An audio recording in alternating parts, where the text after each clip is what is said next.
6페이지 펴놓고 그 다음에 요거 김영철 전 프린트 오른쪽에 펴놓고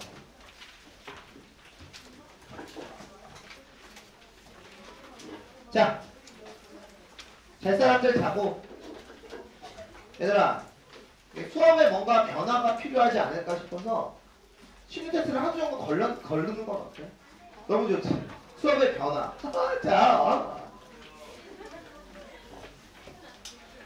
자, 너희들이 자 여행을 갔는데 어디로 갔냐? 잉글랜드로 갔다. 영국. 영국 3박 4일. 아 진짜 이게 해외여행 같이 되게 오래됐다. 그치? 쌤은 수능 끝나면 언제나 갔거든? 수능 끝나면 그러니까 우리 큰애 같은 경우는 여권을 한 번을 다 쓸 정도로 여행을 되게 좋아해요. 우리는 수능 끝나고 여기저기 많이 가는데 코로나 터지고 못 갔지. 해외여행 가서 가장 그랬던 게 그때 이제 세부를 간 적이 있었어. 세부. 하나 선생님도 세부 가고. 아니 같이 오해하지 말고 얘들아. 그러니까 가다 보는데 우연히 연락이 됐는데 세부야. 그랬던 적이 있었는데 근데 뭘 뭐야. 그래서 만나기로 했는데 그날 지진이 나가지고 그게 바로 수능 연기됐을 때 그 해야. 그때 둘 다 이제 세부에 있었어. 그래가지고 그때 나는 비행기 표 해가지고 바로 올라와가지고 바로 애들 일주일 동안 비잖아. 그래서 수업을 쌤이 일주일 동안 또 수업을 해줬어. 그 기억이 나. 하나쌤도 올라와서 수업 준비하시고. 자, 영국 3박 4일 여행을 갈 거야. 자, 첫 번째. 또 폼이 있으니까 호텔에 묵었어. 자, 호텔 방에 도착하자마자 여러분들은 다음 넷 중 뭐를 제일 먼저 할까? 2번, 방 인테리어를 구경한다.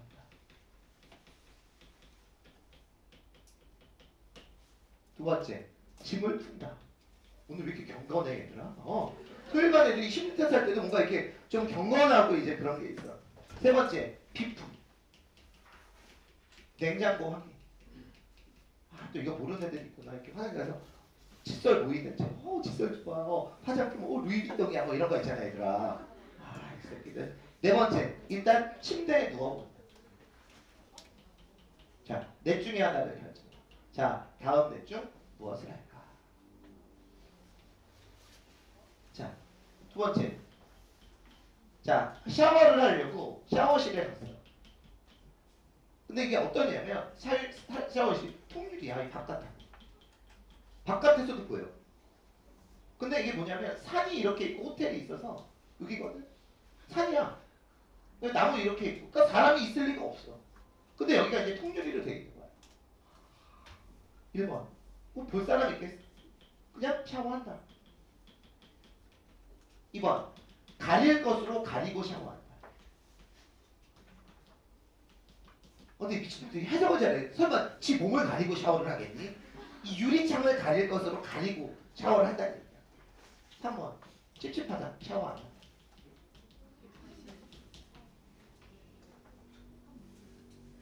세 번째. 자, 엘베를 탔어. 자, 엘베가 6인용이야. 자, 봐요. 여기가 문, 여기가 버튼이야. 오케이? 자, 6명이 동시에 탔거든?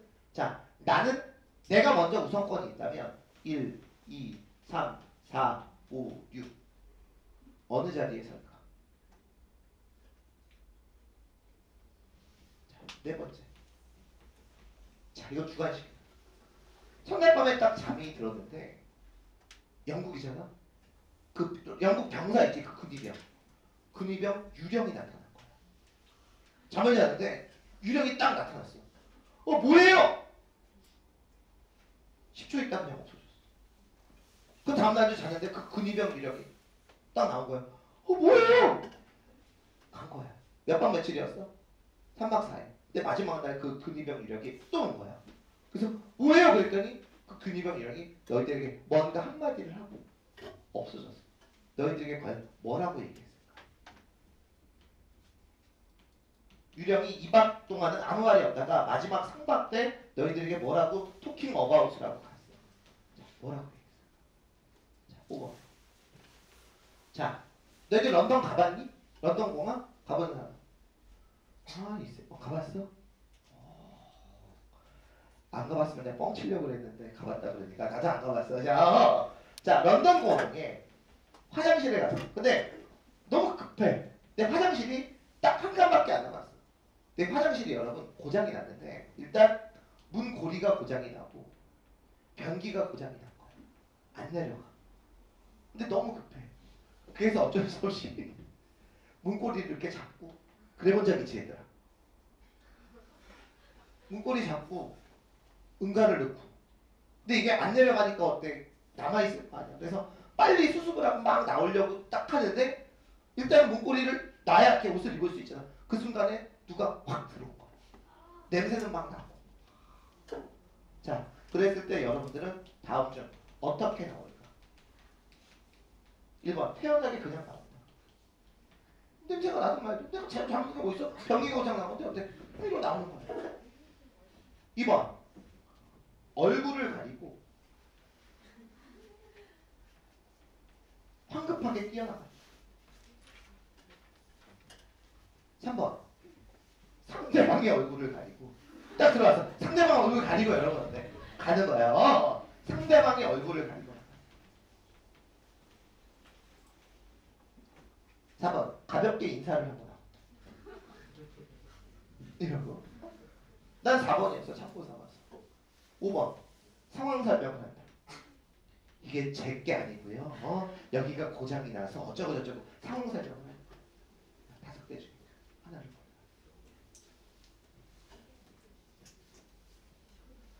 여기 목련 9단지 앞에 9단지 살았거든. 이 앞에 혹시 가본 사람 있는데 이게 공원이 있어. 공원이 있거든. 그리고 여기 이제 화장실이 좀 무섭게 있다. 여기가 되게 좁아. 근데 알파고 여기 되게 많이 뛰었거든. 9단지 살 때 뛰고 있는데 갑자기 배가 너무 아픈 거야. 그래가지고 화장실에 갔는데 거기가 2칸밖에 없어. 근데 되게 좀 허름해. 그래서 사람이 있지도 않아. 딱 볼일을 보려고 휴지를 딱 담고 딱 이렇게 앉아 있는데 갑자기 화장실 안으로 누가 들어오는 소리가 들려. 남자겠지. 남자 화장실이니까. 근데 아니야. 여자야. 너 나와! 그러는 거야. 우리 알프도 아니고 너 나와! 나 볼일 보고 있는데 너 나와! 이래. 누구야? 그랬더니 계속 너 안 나와! 너 나와! 근데 들어오더니 딱 지져. 근데 거기 있는 사람이 나밖에 없잖아. 나 볼일 보려고 딱 준비 중인데 솔직히 볼일도 못 봤어. 또 그 말에 긴장이 돼서 문을 막 두드리는 거야. 너 나와! 너 나와! 너 나와! 얼마나 무서운지 아니? 근데 우리 알프가 아니야.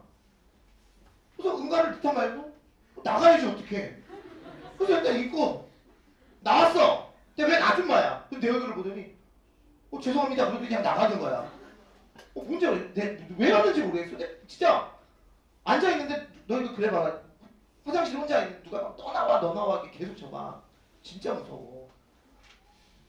왜 그랬는지 모르겠어. 왜 그랬을까? 누군가를 찾으러 왔나? 근데 그냥 진짜 아무 말 없이 뭔가 사정 얘기를 해야 되나? 죄송합니다. 그냥 그러고 가더라고. 그때 진짜 연락 들어왔어.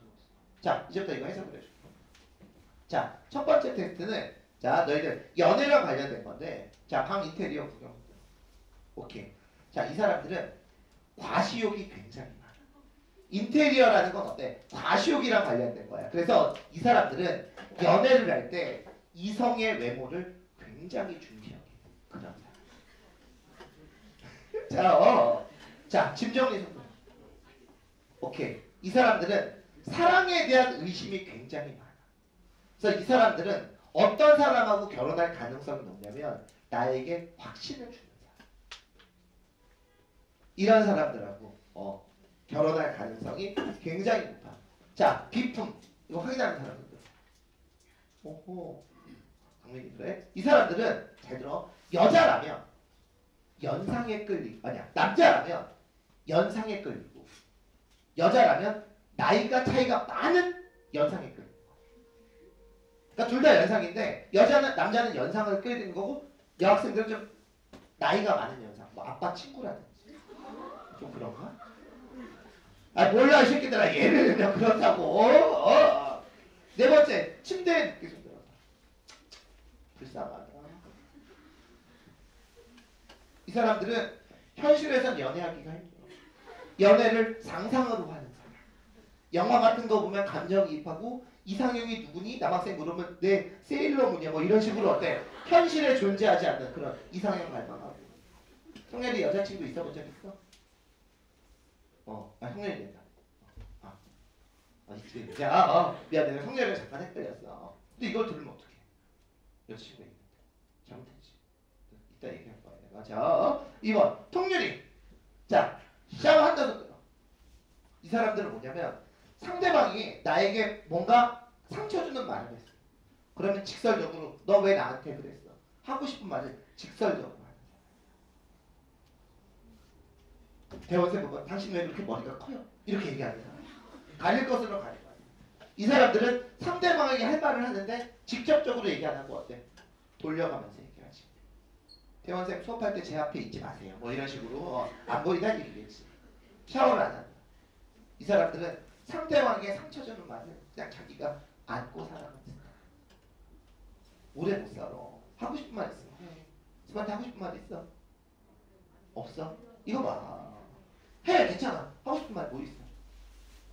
괜찮아. 하라니까. 오래 못 살아 그러면. 아무 말이나 해. 쌤 개새끼 해도 돼. 하고 싶은 말 다 하고 지내. 자, 그 다음에 세 번째. 이거는 너희들이 욕구 중에서 남들보다 가장 강하게 갖고 있는 욕구야. 물론 이 욕구는 누구나 다 있어. 근데 남들과 비교했을 때 나는 이 욕구가 가장 큰 거야. 참고서 와서 너희 하나 물어볼게. 명예욕은 몇 번이 제일 셀까? 명예욕은. 모든 걸 딱 봐야 되는 거야. 몇 번? 2번. 2번이 명예욕이 가장 센 사람. 2번 손 들어. 이 사람들은 명예욕이 셀 거야.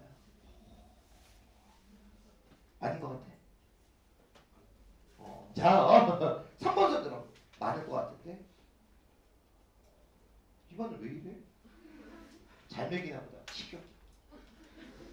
이 사람들은 어때? 식욕이 제일 세. 1번. 이 사람들 주목하자. 성욕. 성욕이 가장 센 사람. 5번.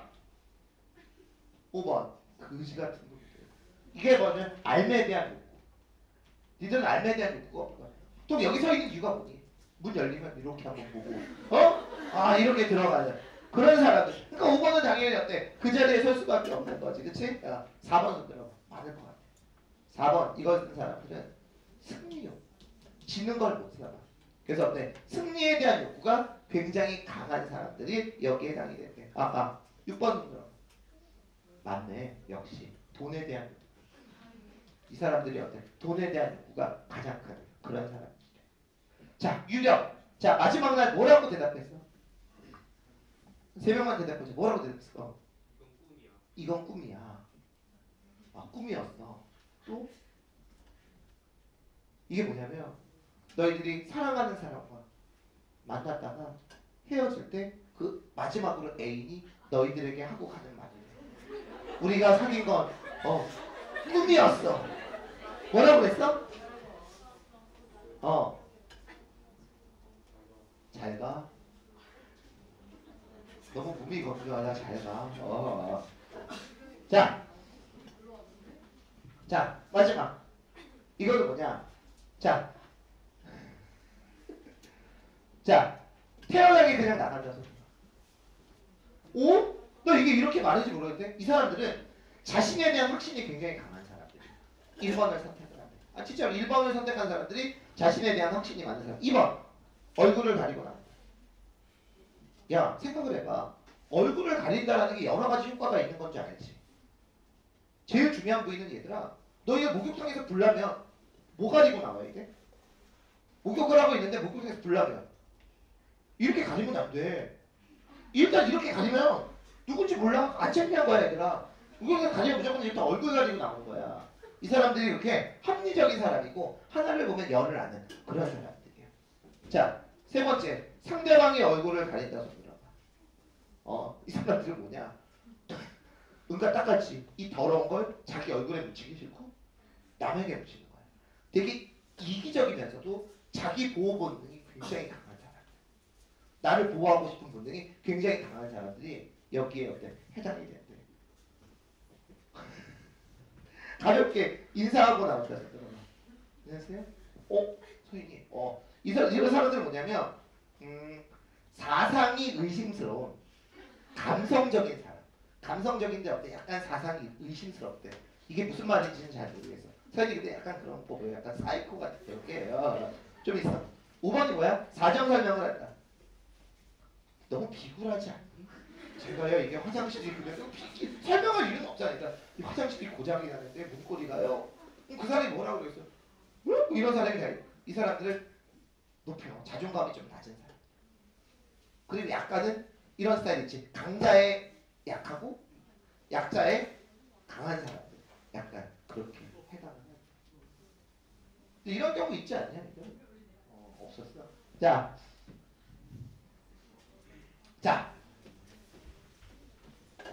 여행 가고 싶지.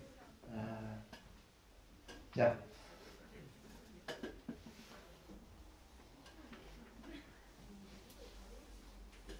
야, 3월 1일 날 보충하러 오는데 내가 아파서 수업을 못 하는 거야. 그럼 너희들은 그 시간이 비는 시간 아닐까?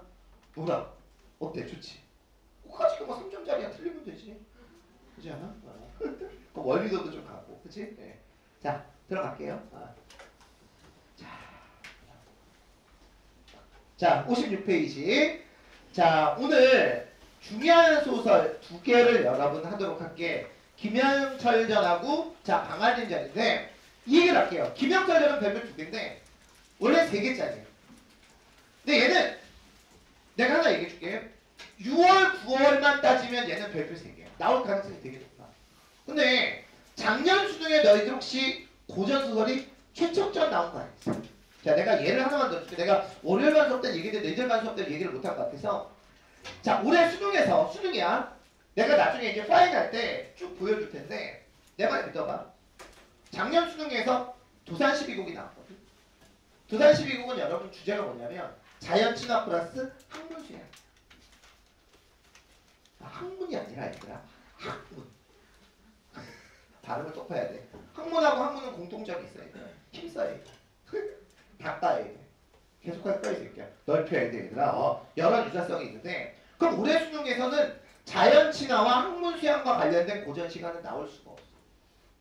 너희도 되게 웃긴 게 고전문학은 주제 면에서 로테이션이 되는 거야. 현대문학은 시대가 중요한 거고 고전문학은 주제가 중요해. 그럼 내가 이 얘기를 왜 하냐. 작년 수능에 최첨전이 나왔거든. 최첨전이 나왔기 때문에 김영철전은 수능에는 죽어도 못 나와. 최첨전 얘기 아니? 전쟁 나서 가족들이 막 헤어지는 그런 얘기야. 똑같은 얘기야. 그리고 이 김영철전과 관련된 논문이 굉장히 많아. 근데 이 김영철전에 딱 나오는 논문마다 맨 앞이 최첨전과 그 구조가 유사하지만 이렇게 정말 많이 나와. 그래서 얘는 수능에는 나올 수 없는데 6월, 9월은 1순위로 보면 돼. 그런 면에서 나는 별표 2개를 친 거야. 그러니까 육군은 별표 3개인데 수능은 별표가 없다라고 해도 과언이 아니지. 6월, 9월 대비해서 어때? 꼭 한번 봐야 되고 우리 5월서부터 모든 모의고사에도 아마 도배돼서 나올 그런 작품이야. 자, 이거 너희들 풀어왔지? 숙제를 여러 번 내줬어. 자, 그럼 프린트. 김영철전 프린트표. 자, 지금서부터 선생님이 한 15분 정도 김영철전에 대한 얘기를 해줄게. 자, 우선 등장인물 먼저 읽어. 자, 등장인물 먼저 읽어줘.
읽었어?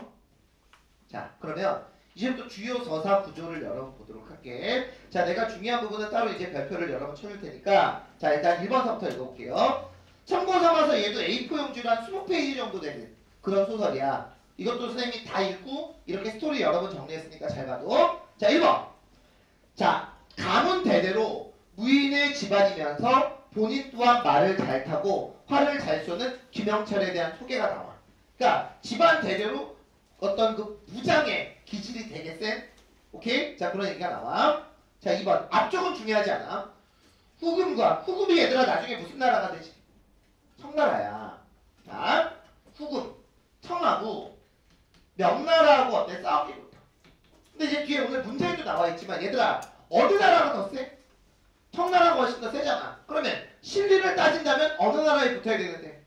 청나라에 붙어야 되는데 명분 때문에 결국 명나라에 파병을 하지. 근데 왕이 기억나? 강홍리에게 어때? 밀서를 주지. 가자마자 그냥 어때? 청나라에 항복해라. 자, 그 얘기가 나와. 후금과 명나라의 전쟁이 발발하자 조선은 명나라의 원군을 파병하고 김영철과 영철의 작은 할아버지는 강홍리 장군 소송의 병사로 전쟁에 징집돼. 이게 2022년도 수능에서 박태보전이 나왔거든. 똑같아. 이 작품도 실록의 기초를 둬. 그러니까 여기에 나와 있는 김영철은 실존 인물이야. 알겠지? 강홍립의 항복으로 후금의 포로가 된 영철은 후금이 조선인 포로들을 400명을 죽여. 왜 그러냐면 여기 볼게요. 조선인들은 일단 어떤 항복을 했으니까 원래 죽이면 안 되잖아. 근데 조선인들하고 여기 봐. 몽골인들, 명나라 같이 섞여 있어. 근데 거기서 조선인들이 아니라 다른 놈들이 반란을 그 안에서 획책을 하는 거야. 도망가려고. 근데 거기 조선인들이 연루되었다라는 그런 풍문이 돌아서 조선인들을 어때? 죽이는 거야. 그래서 조선 사람들 400명이 죽어. 그 중에 김영철의 작은 할아버지도 어때? 죽어. 그럼 여기에 나와 있는 김영철도 원래 죽어야 되는데 아라나의 도움을 받아 구사일생아. 앞에 위에 나왔지. 아라나는 청나라 후금의 장수야. 근데 자기 동생이 전쟁에서 죽어. 근데 영철이 누구하고 똑같이 생겼어? 자기 동생하고 어때? 똑같이 생긴 거야. 좀 기분 나빴겠지. 왜? 청나라 사람하고 이제 비슷하게 생긴 거야. 자, 집중해. 그렇게 해서 결국 얘는 살려주는 거지. 그래서 이 아라나가 김영철을 자기 집으로 데리고 오는 거야. 여기까지 됐지? 자, 3번. 몇 차례의 탈출을 시도하던 영철은 양쪽 발꿈치를 잘리는 형벌을 가해. 야, 집중하자. 자, 첫 번째 도망치다가 걸리면 형벌이야. 왼쪽 발꿈치를 잘렸어. 두 번째 도망치다 걸리면 오른쪽 발꿈치를 잘렸어. 그리고 세 번째는 뭐냐면 죽여. 근데 두 번째까지 잡혔어. 세 번째 탈출을 딱 시도하려는 찰나 밑에 줄 이에 아라나는 과부였던 자신의 재수를 김영철과 어때? 혼인을 시키는 거야. 야, 남동생이 누구 닮았다고 그랬어? 영철을 닮았다고 그랬지. 그러니까 어때? 이 재수씨도 영철을 보고 남편이 사놓은 것처럼 생각을 하는 거야. 그래서 영철에 대한 마음이 있었고 그래서 어때? 둘이 결혼을 시켜서 정착을 시키는 거지. 야, 디테일하게 알아줘야 돼. 이게 쌤이 다 읽고 세부적인 것까지 얘기를 좀 해주는 거야. 그래서 영철은 자식 둘을 낳아. 안 적어도 돼. 첫 번째 애가 득복이. 이름이 득복이야. 두 번째 애가 득건이. 이름이 득건이 말건이. 그치? 득건이. 이제 이렇게 되는 거예요. 자, 4번. 한족의 감시를. 그러니까 이제 이 아라나가 자기 동생처럼 여기는 거야. 이 영철을. 그러니까 이제 모든 걸 맡겨. 그리고 영철도 나름대로 잘 정착해서 사는 것처럼. 자, 그런데 한족이 뭐냐면 후금 말고 명나라 그쪽 포로들을 관리를 하는데 여기에 나온 아라나가 대도시로 가게 돼. 그러면서 영철에게 뭘 맡기냐면 야, 네가 이제 한족을 감시해. 그리고 천리마 3개를 줄 테니까 얘 잘 먹여. 얘까지 이해가? 자, 그런데 여기에 나와 있는 영철은 고향에 가고 싶은 그런 욕망이 있었어. 그러려면 일단 어때? 청나라를 탈출해야 되겠지. 근데 위에 나와 있는 이 전윤현, 우리나라 사람 아니야.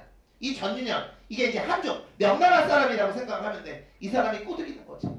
아, 우리 탈출합시다. 여기 천리마도 있겠다. 이것 하면 우리 안 잡혀요. 근데 여기에 나와 있는 이 영철은 고민하겠지. 왜? 여기 있는 아내와 아들이 어쨌든 둘이 있잖아. 그래서 이 작품에는 내적 갈등이 굉장히 많이 나와. 하지만 결국은 고향에 대한 그리움 때문에 탈출을 시도하게 돼. 그래서 전인현과 근데 고민을 하다가 전인현이 꼬셔. 에이 도망갑시다. 그랬더니 여기에 있는 영철이 아니야. 나는 여기 아내하고 아들 둘이 있어서 안 돼. 그랬더니 전인현이 뭘로 꼬시냐면 나 여동생 둘이 있어. 둘 다 예뻐. 혹시 첫째가 결혼했으면 내가 둘째라도 결혼시켜줄게. 영철이 거기에 넘어가. 그래서 결국은 내가 보기에 김영철은 인간 쓰레기야. 내가 보기에 그래. 그래서 자, 그 밑에 봐봐. 자, 한족의 감시를 김영철에게 맡기고 아라나는 심양으로 향하고 김영철은 전인현의 회와 아내와의 정 사이에서 갈등하다가 전인현의 약속, 어떤 약속? 자기 여동생과 혼인시켜주겠다. 그리고 전인현이 살았던 등주로 탈출을 해. 그럼 당연히 누가 빡 돌았을까? 아라나가 어때? 빡 돌았겠지. 이 새끼가 말 3개 두고 그 다음에 어때? 자기 처제 두고 그 다음에 어때? 자기 조카들 두고 어때? 다 도망갔잖아. 그래서 이제 빡 돌아. 자, 이제 뒤를 봐봐. 지금 중요한 부분 안 나와. 자, 5번. 등주에서 이제 등주는 간 거야. 근데 등주는 우리나라가 아니야. 명나라 쪽이라고 생각하면 돼. 등주에서 고향을 그리워하는 김영철에게 전인현은 약속대로 그의 작은 여동생을, 큰 여동생은 이미 결혼했어. 호로 잡히고 어딜까? 작은 여동생을 김영철과 혼인시키고 김영철은 그녀와의 사이에서 또 어때? 자식 둘을 낳아. 하나의 이름이 득다리. 이름도 좀 그렇지. 네 번째 이름이 득기리. 그러니까 와이프는 다 달라도 어때? 무슨 돌림이야? 득자 돌림이야. 돌림자로 이루는 게 쌤 내가 원자가 돌림자야. 그래서 우리 형 이름은 원주. 쌤은 원우. 그래서 이게 원자 돌림이거든. 니들도 돌림자 쓰나? 자기 이름 역시 돌림자의 사람 형제야. 아직도 좀 있구나. 옛날에 라디오에서 그 이름과 관련된 사연을 받고 자기 이름이 제일 그지 같다라고 생각하는 사람들의 사연을 받은 적이 있었어요. 그 중에 여러분 2위가 이게 돌림자인데 돌림자가 가짜야. 끝이 가짜로 돌리는 거야. 근데 이 아빠가 이름을 너무 성의 없이 진 거야. 첫째 아들을 낳았어. 그래서 이름을 일갑이라고 줬어. 근데 이 사연 보낸 애가 6번째 아들. 그래서 이름이 어때? 진짜로 6갑이야. 1갑이, 2갑이, 3갑이, 4갑이 해가지고 이름이 6갑이야. 이름은 그렇게 지면 되지 않냐. 우리 대학교 다닐 때 이름을 개명한 애가 있었거든. 근데 개명한 이름이 지옥이었어. 이름을 개명을 했는데 이름이 지옥, 정지옥으로 바꾼 애가 있거든. 좀 그렇지 않냐. 그러니까 아무리 뜻이 좋아도 일단 발음상 그런 게 있어요. 그래서 그때 1위가 이름이 김도움 이라는 애가 있었어. 그래서 얘는 술집만 가면 애들이 야 도움이 불러 그래가지고 사람들이 뭐야 그러면 도움이가 그 도움이 아니라 이름이 김도움이라 김도움이 그럼 도움이 불러가 맞잖아. 얘가 2위였었고 기억이 나. 그 다음에 3위가 걔 이거 되게 유명하던데 엄기덕이 얘가 3위 걔가 3위였어. 그래서 거기서 나와서 유명해진 거야 얘가. 얘는 수업 시간에 엄기덕 그럼 저 뒤에서 쿵더러러 맨날 그거 그래서 얘가 되게 유명했고 그다음 4위까지는 기억나. 얘는 이름이 안덕기야. 경상도인데 이름이 안덕. 그래서 애들이 선생님이 그 이름 뭐야? 그러면 안덕기입니다. 그러면 안덕기 경상도 말로 안덕기가 무슨 뜻인지 알지? 안덕기입니다. 안 들린다 이런 뜻이야. 이 이름 뭐야? 안덕기입니다. 아니 이름이 뭐냐고? 안덕기입니다. 이 새끼가 가까이서 얘기하는데 왜 안 들려? 이 이름이 뭐야? 안덕기입니다. 얼마나 비싸게. 그래서 그러면 성을 빼고 이름만 얘기해봐. 덕기입니다. 들리잖아 이 새끼야. 자 그러면 이 턱 붙여서 이름 얘기해봐. 안덕기입니다. 계속 왔다 갔다. 진짜로. 그래서 얘가 4위였었어. 불쌍한. 누가 제일 불쌍하니? 근데 너희들이 보기에 육갑이, 김도우, 엄기덕, 안덕기. 난 얘가 제일 불쌍해. 그냥 엄기덕 출석할 때마다 뒤에서 덩더러 할 거 아니야. 이게 얼마나 불쌍한 이름 진짜 잘 줘야 되구나. 이름은 발음하기가 좋고. 자, 음원 변동이 일어나면 안 돼. 그래서 하나 쌤도 이게 안 좋은 이름이야. 왠지 알지? 박하나. 무슨 소리 되기가 일어나? 거센 소리 되기가 일어나. 이렇게 음운의 변동이 일어나면 안 좋아. 김대원. 이름 좋잖아? 이게 참 눈에 띄어, 그치? 자, 이름이 어때? 반영이 되는 거야. 자, 하여튼, 자, 내 아들의 이름이 여러분 이렇게 됩니다. 자, 6번. 자, 6번까지가 이제 뒤에 얘기를 위한 저조절. 6번까지는 얘들아, 잠깐 집중. 이렇게 나올 거야. 앞부분에 줄거리로 나오거나 아니면 뭐 중량 이전에 간단하게 나올 거야. 조선의 사행선 선박이, 사행선이 뭐냐면 사선 일행이 타는 선박이야. 등주에 머무르고 김영철은 자신의 고향 친구인 이연생을 만나. 이 이연생은 뱃사공이야. 위에 나왔지? 회포를 나누고 내적 갈등 끝에 또 왜 내적 갈등이 있을까? 또 안 해요. 두 아들을 버리고 가야 돼? 그러다가 결국 어때? 이연생의 도움으로 사행선 뒤에 숨어 고국에 돌아와. 근데 생각을 해봐. 아내는 김영철이 없어졌으니까 당연히 이 사행선에 와서 김영철을 찾았겠지. 근데 교묘하게도 이 백갑판 밑을 뚫고 그 밑에다가 김영철을 넣고 쾅쾅쾅 받고.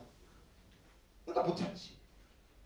근데 다행히 거기다 숨긴 사실을 알아서 다시 빼냈어. 출발할 때. 안 빼냈으면 그냥 물에 빠져서 그냥 어때? 죽는 거야. 그 백합판 밑에 그렇게 숨어 있었거든. 그래서 어때? 고국에 돌아와. 자, 이제 그 다음서부터가 이제 중요해. 여기서부터가 이제 메인이야. 자, 7번. 자, 7번서부터 12번까지 다 펼쳐놔. 시험에 나오면 결국 7번서부터 12번까지. 자, 빨리 할게. 고향에 돌아와 이군수라는 사람의 딸과 결혼을 하고 점점 생활이 안정이 돼. 결국 와이프가 몇 명이야? 3명이지. 아, 부러워. 아, 여보 아니야. 자, 그런데 병자호란이 일어나고 혈령이라는 게 뭐냐면 사또 같은 거지. 통역관으로 김영철을 삼아 청나라에 가게 돼. 그런데 청고선관은 여기서 아들 넷을 낳거든 또. 근데 소설 어디에도 이 내 아들의 이름도 득자로 시작하는지 아는데 소설 어디에도 아들들의 내 이름은 안 나와. 그냥 첫째 아들, 둘째 아들 그냥 그렇게 나와. 불쌍한 애들이야. 걔네들은 이름도 없어. 자, 그런데 영철은 그곳에서 영철을 알아본 아라나의 조카인 청나라 장군에 의해 잡히게 돼. 우연적이지. 어떻게 그 많은데 잡혀. 영열령은 청나라 장수에게 담배 10근과 자신의 말을 뇌물로 주고 영철을 데리고 와. 그러니까 영철을 구해줘. 쌤, 왜 구해줘요? 그냥 영철이 없으면 통역이 안 되니까. 나 자신의 필요에 의해서 영철을 구해주는 거야. 뭐 인간적인 정 때문에 구해주는 건 아니야. 자, 그럼 이제 살아났지? 자, 8번. 청나라와 명나라의 싸움이 다시 발발하고 불쌍한 거야. 영철은 계속 전쟁터만 끌리는 거지. 청나라에 다시 통역관으로 파병돼. 그러나 명나라 진영의 편지를 정하는 도중에 이때도 어때? 명나라에게 어때? 여기 봐. 명나라에게 편지를 전하는 도중에 전인현을 만나. 전인현은 어때? 아까 얘기했지. 그 영철의 첫 번째 부인의, 두 번째 부인의 오빠야. 알지? 그 등주? 회포를 풀고 이야기하다가 참고 삼아서 이 전인현은 여기 봐. 김영철이 갔을 때 이해를 해. 얼마나 고향이 그리우면 도망갔겠어. 그래서 화를 내지 않고 오히려 전인현을 이해하고 전인현하고 어때? 포를 풀고 이야기하다가 청나라 군사에 적발되어 죽을 위기에 처하게 돼. 그러다 임경업의 기지로 살아남아. 임경업이 이 새끼 내가 죽이겠소 해갖고 그냥 죽이는 신용만 하고 피 같은 거 다른 피 묻혀가지고 그냥 살려주는 이제 그런 얘기가 나와. 자, 9번. 또다시 청나라와 명나라의 싸움에 조선 장군 이번엔 유림의 통역사로 나가게 돼. 아니 영철밖에 통역사가 없어? 그죠? 근데 그곳에서 지랄 이번엔 또 누구를 만나? 아라나를 만나. 너무 우연의 연속이 아니야. 이게 진짜 막장 드라마야. 드라마 보면 어때? 뭐 엄마 얘기하는데 과일을 평소 안 사가던 걸 어때? 아들이 딸이 이렇게 과일을 들고 아빠 엄마 방으로 가. 근데 엄마 아빠는 평소와 달리 어때? 큰 소리로 얘기하지. 우리 딸을 주워 왔을 때 그 얘기를 또 들어. 그럼 뻔해 어때? 과일 짱 깨지고 무슨 일이야? 그러면서 이제 다음 회로 넘어가지. 그럼 막장 드라마 계속 이렇게 우연이 넘치는 거야. 이 소설의 특징은 잠깐만. 이 소설은 사실적인 걸 바탕으로 하는데 너무 우연적이야. 얘들아, 비현실적하고 우연적이 다른 건 알지? 얘는 현실에서 있을 법한 일인데 너무 우연이 심한 거야. 우연의 반대는 필연이지. 이 작품은 너무 우연적이야. 아란을 만나. 근데 이 아란은 전인호하고 달라. 얘 개새끼야!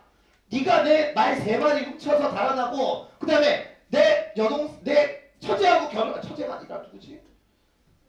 재수씨하고 결혼시켰더니 도망가 이 조카를 버리고 네가 사람이야? 그리고 어때? 죽이려고 그래. 자, 그런데 거기서 이 유림이 입담배, 그때 입담배가 굉장히 구했어. 300근을 주고 영철을 어때? 구해줘. 유림도 어때? 자기 필요에 의해서 구해준 거야. 그런데 명과의 싸움에서 이제 완전히 승리한 후 아라나가 청나라 황제에게 김영철을 처벌하고 주장하면서 황제에게 얘기하는 거지. 김영철이 이런 사람인데 이렇게 해서 버리고 도망가서 이렇게 얘기했더니 청나라 황제가 와, 이렇게 고향에 대한 애착이 강한 사람? 되게 착한 사람이야. 우리가 보기엔 막장인데 되게 착하다고 얘기하고 선물을 막 애겨. 근데 그 중에 하나가 여러분 청노새가 있었어. 근데 여기에 나와 있는 유리 장군이 청노새가 너무 보기에 좋은 거야. 그래서 나한테 공짜로 달라는 것도 아니고 팔아! 라고 얘기했는데 김영철이 안 팔아. 자 봐봐.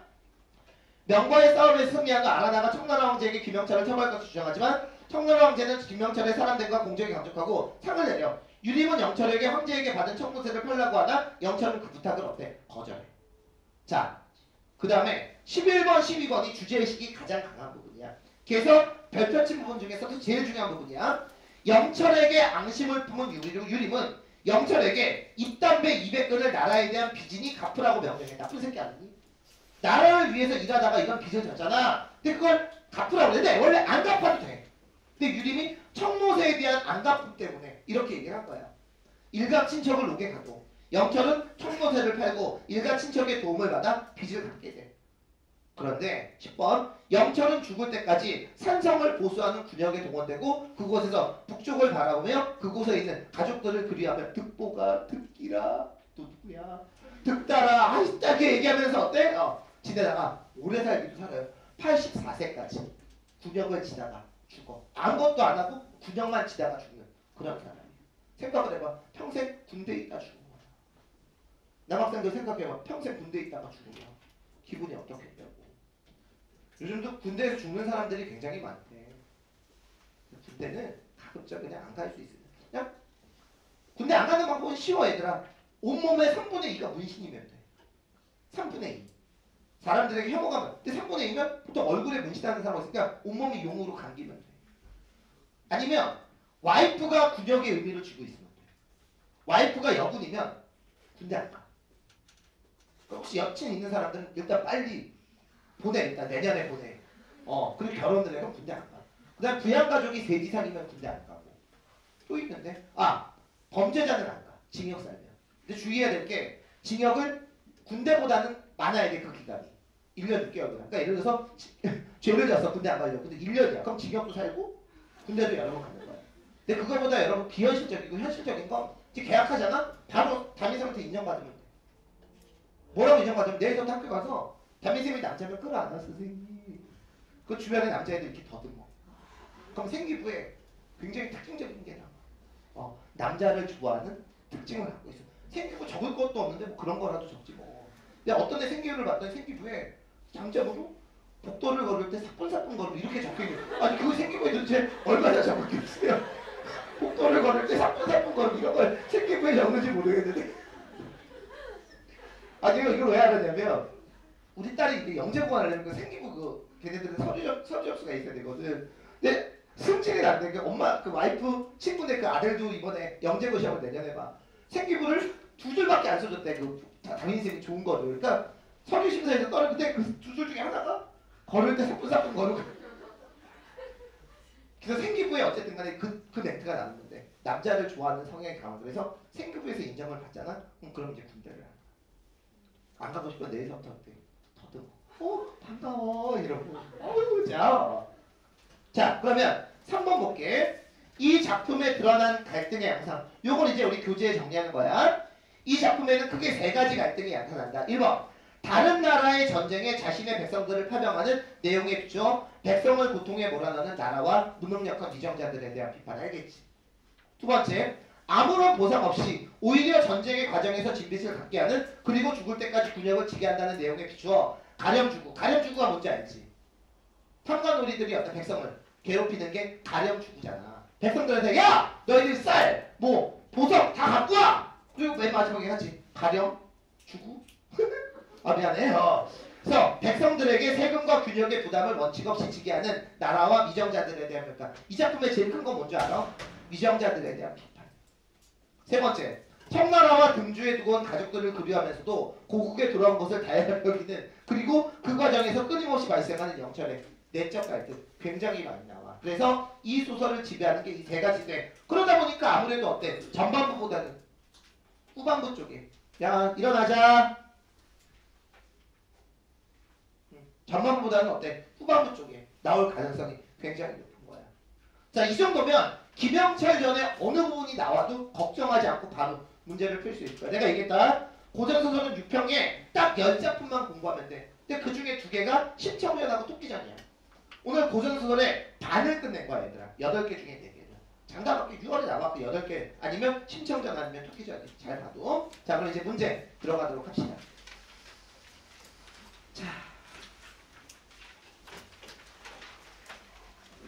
자 일단 여러분들 이제 이 줄거리를 읽고 나니까 여기에 나와 있는 내용이 어떤 부분인지 알겠지. 중략 이전 부분은 아라나 만남 그 부분. 중략 이유는 어때? 고향에 돌아와서 유림에 의해서 그 빚을 갚게 되는 그런 부분이 출제가 되는 거야. 그러니까 줄거리를 알면 훨씬 더 쉽게 풀리는 거지. 자 문제 풀 때는 여러분 3번서부터 푸는 거 있지만 자 3번 문제 보기 읽어볼게.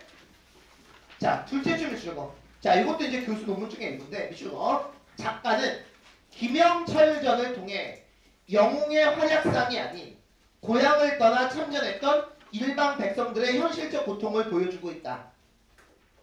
자, 됐죠? 자, 이렇게 놓고 이제 문제를 여러분 푸는데 3번 답지 둘로 끊어. 천리말을 잃은 것에 대한 원망으로 영철을 죽이려고 하는 아라나의 모습에서 얘들아! 아라나는 영철을 죽이려고 그랬지. 이제 알지? 2가지 이유야. 첫 번째는 도망쳤지. 제수씨를 두고 자식들을 두고 그리고 두 번째 천리마 3마리를 훔쳐서 달아났잖아. 근데 이게 실리 명분하고는 아무 관련이 없는 거지. 얘들아 실리보다 명분을 중시하는 건 오히려 우리나라 사람들이지. 실리를 중시했다면 청나라 편을 들어야 되는데 명나라 편을 들잖아. 전혀 이 뒤는 앞뒤 논리가 여러분 관련이 없는 거야. 그래서 3번 문제의 답은 3번이 여러분 답이 되겠고요. 자 1번 문제의 답은 자 5번이 여러분 답이 되는 게 자 지문 끝에서 6째 줄 봐봐. 일간 순척 중에 한 명이 뭐라고 그랬어? 자 이 대사가 왜 중요한지 가르쳐줄게. 영철이 임경업 장군과 유린 장군을 따라 바다를 육지로 종군하면서 들인 노고원을 세운 공이 적지 아니한데 어찌 조정에서는 조그만 보상 주처준이 없고 이렇게 사각별을 깎란 말이냐? 우리는 조선 백성도 아니란 말이냐? 일단 여기서 나라를 비판하는 거지. 그럼 1번 문제의 답은 어때? 5번이 답이 되겠지. 근데 이 대사가 여러분 왜 중요하냐면 이 대사가 자 얘들아 이게 이 작품의 주제지. 그러니까 원래 소설에는 주제가 직접적으로 드러나 있지 않잖아. 일단 나 1번 문제 다 불러주는 거야. 좀 이따. 자 그럼 여기에 나와 있는 이 대사가 작가 의식이 즉 주제가 반영된 대사야. 그래서 선생님은 개인적으로 이 부분이 출제 가능성이 높다라고 얘기를 하는 거지. 자 그러면 1번 문제의 답이 5번이 왜 답이 되는 줄 알겠지. 영철을 원망하는 말을 하는 게 아니라 뭐를 비판하는 나라 내지는 어때? 위정자를 비판하는 말을 한 거라고. 자 그래서 1번 문제의 답은 자 5번이 답이 되겠고요. 자 2번 A와 B에 나타난 말하기 방식이지. 자 1번 답지. 일단 상대방에 대한 적대의 감정을 드러내고 있다. 맞지? 언제나 이런 문제가 나오면 발어의 목적을 먼저 따지는 거야. 자 과거의 사건 나열 이건 나중에 찾아. 자 상대방에 대한 적대적 감정 드러내는 거 맞지? B를 봐. B는 영철이 아라나에게 하는 말이야. 상대에게 어때? 용서를 구하는 거 맞지? 3번 답지만 상대 마음을 변화시키려고 하는 거 맞지? 왜? 자기를 죽이려고 하니까 어때? 살려달라고. 그러니까 발화의 의도를 보면 1, 2, 3번이 다 맞아. 4번, 5번은 어때? 발화 의도 자체가 틀려. 그럼 이제 두 번째로 확인해야 될 게 1번 과거의 사건을 A에 나열했는지 보면 되겠지. 나열되어 있어. 일단 1번은 발화의 의도하고 발화 방식이 모두 맞는 거야. 근데 2번 답지 뭐가 틀렸어? 자신의 사수를 여기는 게 아니지. 저는 그때 그럴 수밖에 없는 상황에 있습니다. 상황 탓을 한 거니까 2번은 발화의 의도는 맞는데 발화의 방식이 틀린 거고 3번도 상대방의 마음을 변화시키려는 발화의 의도는 맞지만 상대방의 이익이 되는 제안을 한 건 아니지. 발화 방식이 틀린 거지. 자 그래서 2번 문제에 나온 몇 번? 1번이 답이 되는 거예요. 자 이제 뒷장을 넘겨서 자 방한림전. 얘들아 이거 별표 3개야. 2개가 아니라 방한림전. 그 얘기는 내가 좀 이따 여러분 얘기를 좀 해줄게. 자 다시 프린트. 자 등장인물 읽어.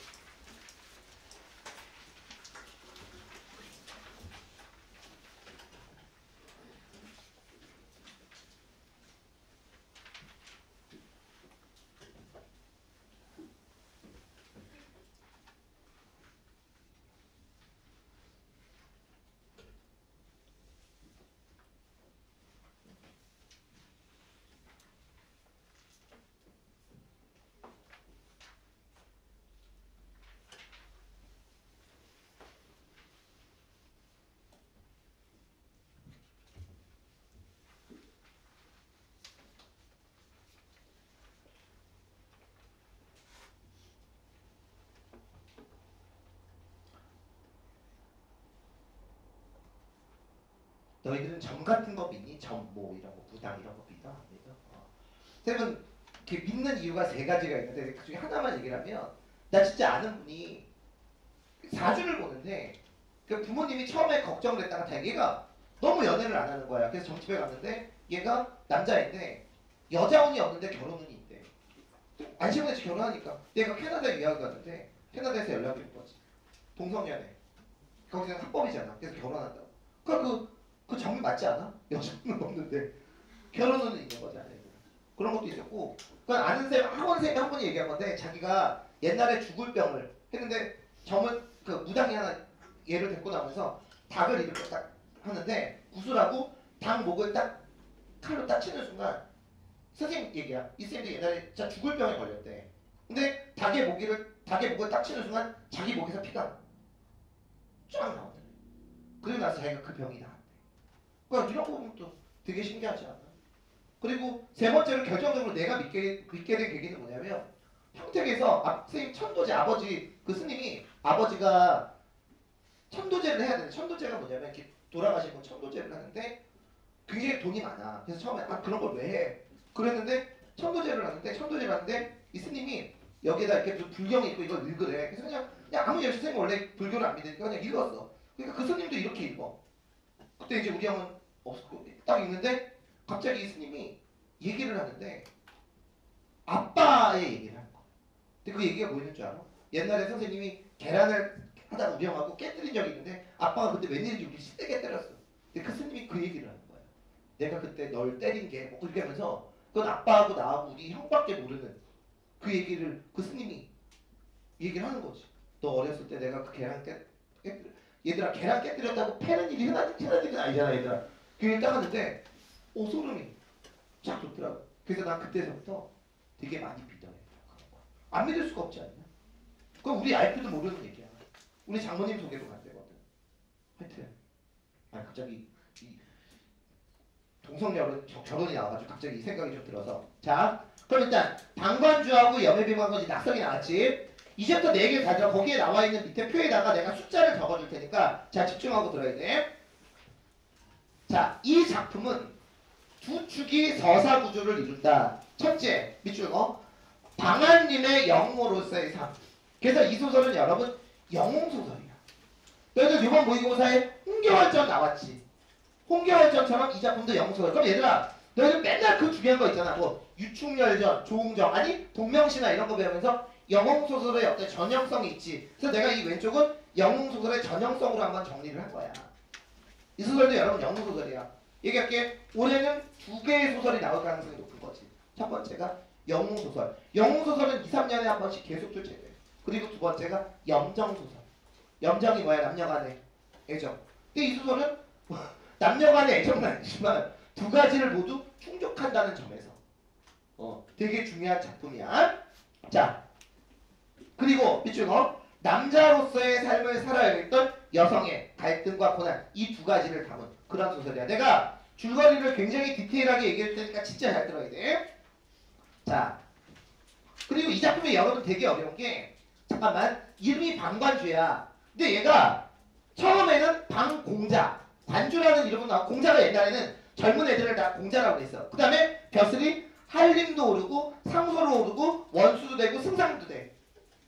제일 짜증나는 게 그거 아니야. 한 인물이 계속 명칭이 바뀔 때. 근데 더 웃긴 게 뭐냐면 방관주의 양아들이 있지. 걔도 뭐가 되냐면 나중에 방공자로도 나오고 방상서라고도 나와. 그러니까 후반부에 나오는 방상서는 아들을 가리키는 말이고 전반부의 방상서는 아버지라고도 하기도 뭐하지만 하여튼 방한님을 가리키는 말이고. 그래서 여러분 스토리를 정말로 잘 봐야 돼. 무슨 말인지 알겠지? 그러니까 웃긴 게 아버지와 아들이 벼슬이 똑같은 게 접점이 많단 말이야. 자 그러면 첫 번째 방관주 출생. 자 읽어볼게. 여걸의 기상을 타고 태어난 방관주는 어려서부터 남장을 하고 지냈음. 자 거기다 숫자 1 적어. 이게 이 소설의 제일 먼저의 사건이야. 1번. 자 그런데 방관주가 여자라는 사실을 자 이 소설 얘기해줄게. 처음에는 방관주 알겠지? 그 다음에 엄마 아빠 알겠지? 졸지마. 그리고 누가 알까? 우리 문제 풀 때 나왔지. 유모. 유모도 어때? 방관주가 여자라는 사실을. 그리고 나중에 누구도 알게 되니? 부인 혜빙도 여러분 알게 되는 거야. 됐어요? 소리 알아도. 진짜 너희들 이 수업은 지금은 너희들이 이런데 딱 6편 보고 나면 이 수업이 진짜 좋았구나라고 여러분 느낄 거야. 진짜 꼭 여러분 잘 봐. 이런 거 조사 진짜 힘들어. 2번. 자, 위급곡. 8살 때 부모님을 여인 방관주는 12세의 과거에 급제하여 뭐가 돼? 한림 학사가 돼. 그럼 이때부터 이제 명칭이 뭐로 바뀌어? 한림으로 바뀌겠지? 자, 거기에다 숫자 2. 자, 이게 이제 이 소설의 두 번째 사건이야. 자, 그리고 세 번째 사건이 뭐냐? 이제 영웅소설이 아니라 다시 맨 위로 올라가. 방관주하고 여매빙이 뭐를 해? 혼인을 해. 자, 읽어볼게. 서로의 비밀을 알게 된 둘은 서로의 비밀을 지키려 부부가 돼. 자, 그게 이제 숫자 3이야. 세 번째 사건. 자, 근데 여기 잠깐만 보자. 둘 다 봐봐. 방관주도 여성으로서의 삶을 거부하지. 여매빙도 어때? 여성으로서의 삶을 거부해. 근데 그 이유가 있어. 자, 첫 번째. 방관주는 여성이 되고 싶었던 이유가 달라. 얘는 입신양명을 하고 싶었던 거야. 그러니까 남자처럼 뭐 하고 싶어서? 출세하고 싶어서 여성으로서의 삶을 거부하는 거고, 여매빙은 그게 아니야. 남성으로부터 구속받기가 싫어서 여성으로서의 삶을 거부하는 거야. 근데 결혼하고 싫었겠지. 근데 방아님이 누구라는 걸 알게 돼. 여자라는 걸 알게 돼. 그러니까 결혼을 하게 되는 거야. 방아님이 남자였으면 어때? 결혼을 안 할 수도 있었겠지. 자, 다시. 자, 위에다 조그맣게 적어볼까? 자, 방아님은 입신양명의 욕망이 있었고, 반면 영혜빙은 남성의 구속을 거부하고 싶어서 둘 다 여성의 삶을 거부하는 거지. 그럼 나는 개인적으로 여기에 나와 있는 이 방아님전은 여자가 남자로 변장하는 남장 모티브 소설하고 어때? 묶일 수도 있어. 선거서마서 홍경활전 같은 경우는 이번에 통과 왜 얘는 남장을 했는 줄 알아? 얘도 어때? 입신양명을 해서 부모님을 찾고 싶었던 거야. 그러니까 이런 면에서 어때? 비슷한 거지. 그러니까 이 의도를 여러분 정확하게 알아야 돼. 쌤, 그게 그 소설에 나와요? 나와. 이 방아님전은 진짜 어려운 게 이게 원문을 딱 찾아보면 해석이 너희들 수준으로는 안 돼. 막 고어 위주로 하는데 막 말도 이상하고 나도 이거 해석하는데 굉장히 오래 걸렸는데 하여튼 이런 식의 표현이 나오니까 정확하게 알아두고 적어놔야 돼. 알겠지? 자, 이게 이제 3번이야. 자, 아직까지는 방한님이야. 자, 그 다음에 그 밑에 방한님은 형주 안찰사가 되어 이때서부터는 이제 방어사가 되겠지. 돌아다니던 중 근데 말도 안 나와. 한 아이를 발견하고 데리고 와서 뭐를 하게 돼? 양육하게 돼. 얘 이름이 뭐야? 낙성이야. 그때 여매빙은 위장을 했겠지. 어떻게? 배에다가 바가지 대고 메고 이렇게 임신한 거죠. 하지만 실제로 얘는 둘이 난 애가 아니겠지. 아니 여자와 여자 사이에서 애가 나올 수는 없잖아. 양자야. 자, 이게 이제 4번의 얘기가 되는 거야. 자, 그 다음에 왼쪽으로 넘어와서 이제 업적, 위기를 극복하고 업적을 세우지. 방한님은, 미안해. 한님은 지워. 이때는 명칭이 방상선 나와. 방한님 지워. 업적 밑에 방상선은 나라가 위기에 처하게 되자. 얘들아, 이 작품의 공간적 배경은 우리나라가 아니라 명나라야. 명나라. 자, 그러면 그때의 위기는 뭐냐? 저거 위기는 호국. 이게 청나라야. 호국이 어때? 침입해. 자, 위기에다 적어. 호국의 침입이야. 방상선은 나라가 위기에 처하자 정복대 원수. 이제부터 이제 원수가 돼서 출정하여 어때? 나라를 구해. 그래서 누구를 잡냐면 호왕. 호나라의 왕을 포로로 잡아. 그래서 호왕이 방상선을 어때? 어사를 인정하면서 앞으로 나는 너희들 나라 침범하지 않겠다. 인정을 받지. 그러면서 나라에 공을 세우는데 그 옆에다 적어. 이 소설에서 유일하게 이 부분에 비현실적이면서 전기적인 내용이 나와. 싸움의 과정에서 자 비현실적이면서 전기적인 내용이 이제 여기에서 이어져. 자, 이게 그러면 몇 번이 되는 거니? 5번이 되는 거야.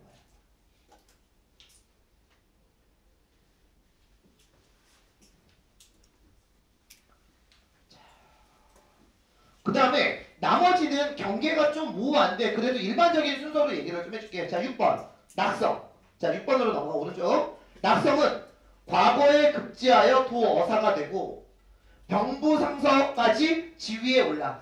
그래서 얘도 어때? 방상서가 되는 거야. 자, 이걸 6번으로 여러분 해놓고. 자, 그 다음에 7번 죽음. 어느 날 도사가 찾아와 방간주의 관상을 보고 마흔을 넘기지 못할 것이라고 하고 어허 너는 살면서 천리를 하늘의 이치를 거역했네. 오래 못 살아. 오케이? 자, 그래서 이후 병을 얻은 방관주는 황제에게 황제를 기망한 죄. 무슨 말인지 알겠지? 저는 실제로 남자가 아니라 이하였습니다. 죄를 청하고 결국은 어때? 상소를 올리고 이제 죽어. 자, 근데 이제 그 다음이 중요해. 자, 7번이지. 근데 이 소설이 여러분 문제가 되는 게 바로 여매빙의 태도야. 여기 봐.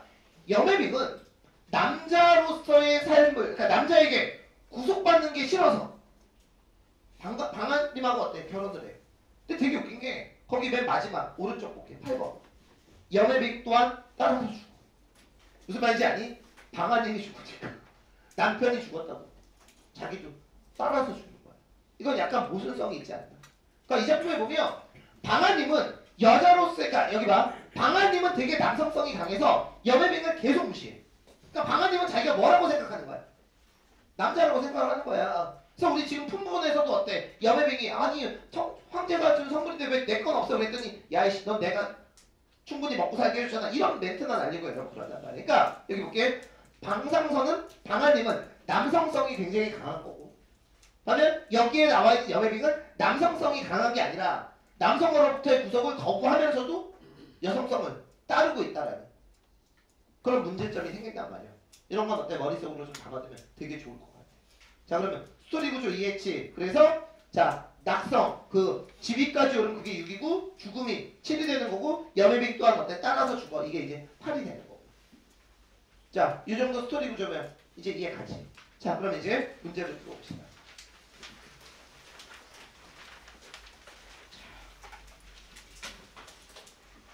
자, 4번 문제 볼게. 이 보기 되게 중요해. 자, 보기를 참고하여 방관주와 염식의 해볼게요. 자, 방관주와 여매빙은 당대 여성으로서의 보편적인 삶을 거부를 했다는 점에서 공통점을 띈다. 오케이, 이해 갔지? 그런데 그들이 관습적인 여성상을 거부하고 추구한 삶의 방식은 다르다. 즉, 방관주가 남성의 권위적인 삶을 철저히 모방하고 성공한 남자의 삶을 추구했던 반면 이해 가? 여매빙은 겉으로는 여성에게 유고했던 삶을 살면서도 실제로는 남성과 대등한 삶을 살려 했다는 점에서 어때? 차이를 지닌다. 자, 그러면 일단 이런 문제 나올 때 답지 이렇게 끊는 거 알겠지? 자, 우선 오답 봐봐. 오답 하나만. 자, 5번 답지 볼게. 여매빙이 나에게 쓸모없는 것이 어찌 유독 그대에게만 쓸모있는 게 있다라고 말하자면 그대라고 얘기하지. 얘들아, 남편한테 그대라고 얘기하는 거야. 그러니까 방관주를 어때? 자신과 대등하게 생각하는 거지. 야, 그리고 방관주가 뭐라고 그러니? 약간 남녀 차별적인 발언을 하잖아. 왜? 자기는 남자라고 인식하는 거야. 그러니까 여매빙이 뭐라고 그래? 아니, 나한테 쓸모 없으면 너한테도 쓸모 없는 거야. 왜? 너와 나는 둘 다 여자거든. 세 마리 얘가? 자, 그러면 5번의 오른쪽 가봐. 여매빙이 방관주의 남성으로의 삶이 자신의 여성으로의 삶과 어때? 서로 대등한 거야. 남자와 여자는 어때? 서로 다르지 않거든. 그리고 이거는 보기를 통해서도 나오지. 맨 마지막에 뭐라 했어? 여성인데 남성과 대등한 삶을 살려고 했다며. 그럼 5번 선지는 분명히 맞는데요. 자, 4번 가봐. 낙성이 물러난 후 여매빙이 보인 반응에 방관주가 투정이라는 표현에서 끊어. 아니 어디 아녀자가 그렇게 투정을 해. 방관주는 여매빙을 어때? 부인으로 인지를 하는 거야. 자기 남자라고 인지를 하고. 그럼 오른쪽 거 봐. 여매빙이 스스로의 역할을 가정 내에 한정하는 것에 대해 방관주가 불만을 지니고 있다. 얘들아, 오히려 방관주는 좋아하겠지. 여매빙이 여기 봐. 여성으로서의 삶을 계속 살고 있다면 자기 남자잖아. 이해 가요? 그러니까 어때? 4번은 전혀 앞뒤 논리가 맞지 않는 거죠. 그러니까 여매빙은 여자로서의 삶을 거부하고 반면 되게 웃겨. 이 방한님이 되게 이율배반적인 게 자기는 여성으로서 삶을 거부하면서 여배우에게는 여성으로서 삶을 살라고 강권한 거야. 이해 가요? 그래서 여기에 나와 있는 4번 문제의 답은 4번이 답이 되는 거지. 그러니까 이것도 방관주하고 여배우의 어떤 의식만 정확하게 알고 있으면 금방 풀리는 그런 문제가 될 수 있다. 자, 1번 문제. 윗글에 대한 이해로 어때? 적절하지 않은 건 그렇지. 얘들아, 거기 A 부분을 잠깐만 볼게. A에서 유모가 지금이라도 천리를 밝히는 게 어떻습니까? 그랬더니 A에서 그 새까만 부분 할미는 어찌 괴로운 말로 즐거운 기분을 상하게 하고 사람들이 우리를 더욱 의심하게 하는가? 그럼 다른 사람들이 자신들을 의심할 가능성은 염두에 두고 있다라는 얘기지. 자, 그러면 1번 문제에 답은 당연히 몇 번? 4번이 답이 됩니다.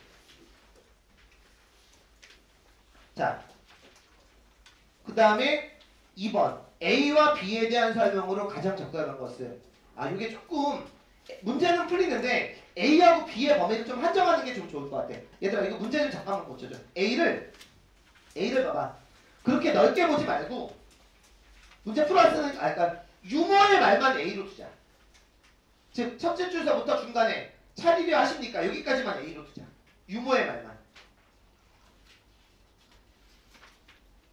이렇게. 자, 그럼 여기에 나와 있는 이 A는 유머가 누구에게 하는 말이냐면 여기서 뭐로 나오니?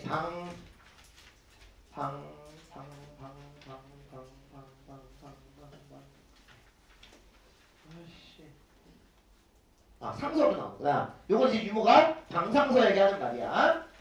그 다음에 뒷장 B는 이것도 좀 좁혀줘. B는 거기 처음 세 줄만 심화구려 여기까지만 B로 두자. 심화구려 여기까지만. 자, 그러면 B는 누가 누구에게 하는 말이냐면 방승상이 여매빙에게 하는 말이에요. 근데 주의를 해야 될 건 여기 봐 얘들아. 여기에 나와 있는 방상서하고 승상이 동일한 인물인 건 이제 알겠지. 이때는 상서. 상서는 지금 말로 할게. 장관. 승상은 지금 말로 하면 총리. 무슨 말인지 알겠지? 우리나라 벼슬로 따진다면 판서. 얘는 뭐 영의정, 우의정, 좌의정 이렇게 되는 거야. 자, 그러면 1번 볼게. 2번에 자 1번 A의 화자는 자연물과의 비교를 통해 청자를 조롱하고 있다. 얘들아 여기에 나와 있는 유모가 자기 상전인 방상서를 조롱할 수는 없지. 자연물하고 비교한 건 맞아. 근데 조롱하는 게 아니라 어때? 조심하라고 하고 있는 거야. 1번 아웃. 2번 B의 화자는 청자가 자신보다 우위에 있어. 말이 안 되지. 얘들아 이거는 여기 봐. 방아님이 안해하게 하는 거야. 자기가 위에 있다고 생각을 하는 거지. 2번 아웃이지. 3번 A와 달리 B는 청자를 걱정하는 마음. 걱정은 얘들아 얘가 얘한테 하는 거니까 B가 아니라 오히려 어때? A가 걱정하는 거지. 3번 4번 B와 달리 A는 화자 자신으로 인해 청자가 은혜를 입었음을 얘기하고 있다. 오히려 어때? 승상이 여명에게 야 나 때문에 나 먹고 사는 거 아니야? 이렇게 얘기하는 거예요. 그럼 이것도 어때? 응? A가 아니라 어때? B가 되는 거니까 얘도 어때? 순서가 바뀌었지. 자 5번 A에서 화자에게 잘못을 지적받는 대상이 얘지. 근데 B에서는 얘가 얘를 꾸짖고 있지. 자 그러니까 2번 문제에 답은 몇 번? 5번이요. 답이 되는 거야.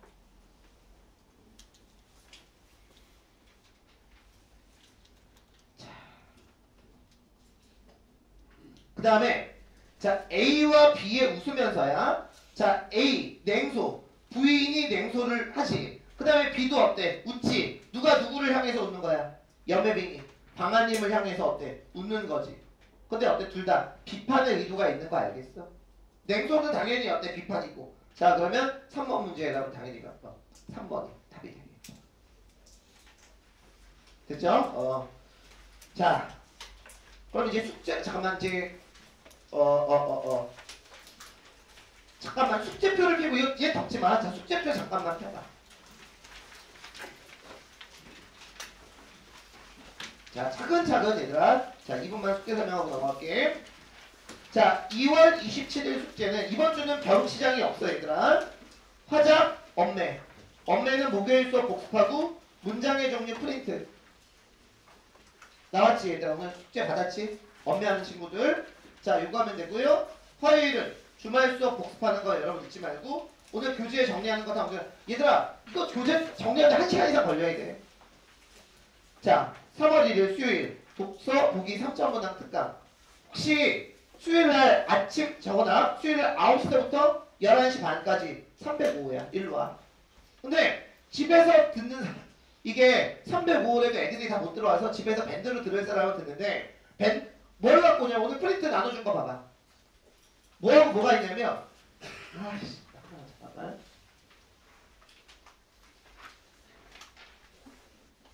얘가 필요해. 얘. 근데 얘가 이게 두꺼운 게 아닌데 뒤에 미안한데 이게 숙제표가 하나 더 붙어있다. 띄어서 버려 얘들아. 왜 이렇게 복사가 됐지? 오케이 얘 필요하고 이게 작년 6구 수능 요거 문제 풀을 필요 없어. 그 다음에 또 하나가 요거 요 두 개를 수요일날 긁어 오면 돼. 오늘 나눠주는 이유는 수요일날 밴드로 들을 사람들 위해서 미리 나눠준 거예요. 예, 9시에서 11시 반. 자, 그 다음에 3월 2일 목요일 화장 엄매 현장 강의. 얘들아 이제 엄매는 목요일날 여러분 진행해 나가고 얘들아 시험은 동일하게 이번 주에 목요일날 봤던 것처럼 이따가 얘기해줄게. 자 김효의 숙제 잘 봐. 이거 잘 들어. 김효의 숙제. 자 이제 고전 시간을 들을 수 있지. 810 하는 친구들도 이제 학교에 가니까 이제는 유튜브 강의를 들을 수 있잖아. 아직 안 찍었는데 내가 목요일날 찍을 거야. 자 목요일날 자 어떤 걸 듣는지 가르쳐 줄게. 자 선생님 그 이마트 교재 몇 페이지를 피냐면 자 36페이지를 펴. 내가 강의할 때 다 얘기해 줄 거야. 몇 페이지 피라고. 자 강의 제목이 2023 수특 고전시가야. 아직 없어. 목요일날 찍어서 목요일 밤에 올릴 거야.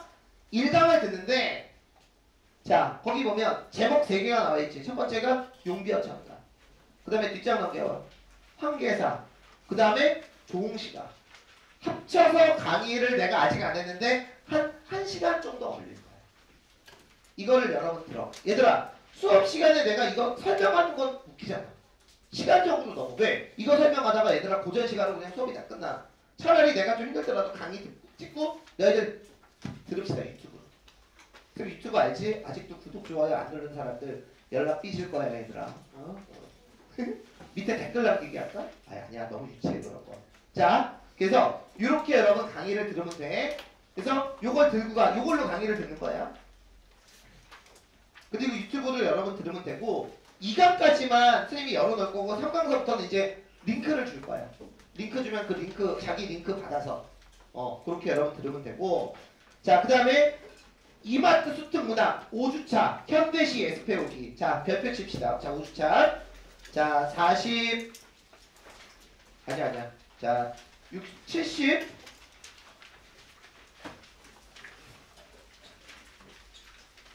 자 5페이지. 이게 나름대로 중요도를 좀 알아두면 자 구상의 초토의 시 별표 하나. 야 예습하는 거 알지? 여기 약속 꼭 써오기. 뒤에 주제제 읽고. 자 그 다음에 다 있어. 고재종의 세안도 별표 2개.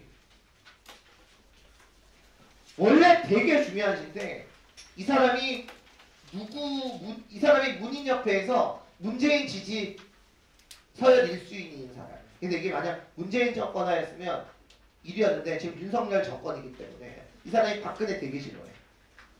박근혜 그 국사 편찬 뭐 그거 했을 때 가장 앞장서서 반대했던 시인. 바로 이 시인하고 혹시 들어봤나? 신경림? 이 두 시인이 그래서 반정부 성향이 약간 서 있는 그런 사람이라고 보는데 그래도 어때? 워낙 중요한 시니까 별표 2개. 그 다음에 곽재구의 새벽 편지 별표 3개. 우리나라 작가 중에서 얘들아 여기 봐 문학 작가 중에서 50대 작가 40대 작가가 출제가 된 적이 없어. 왜?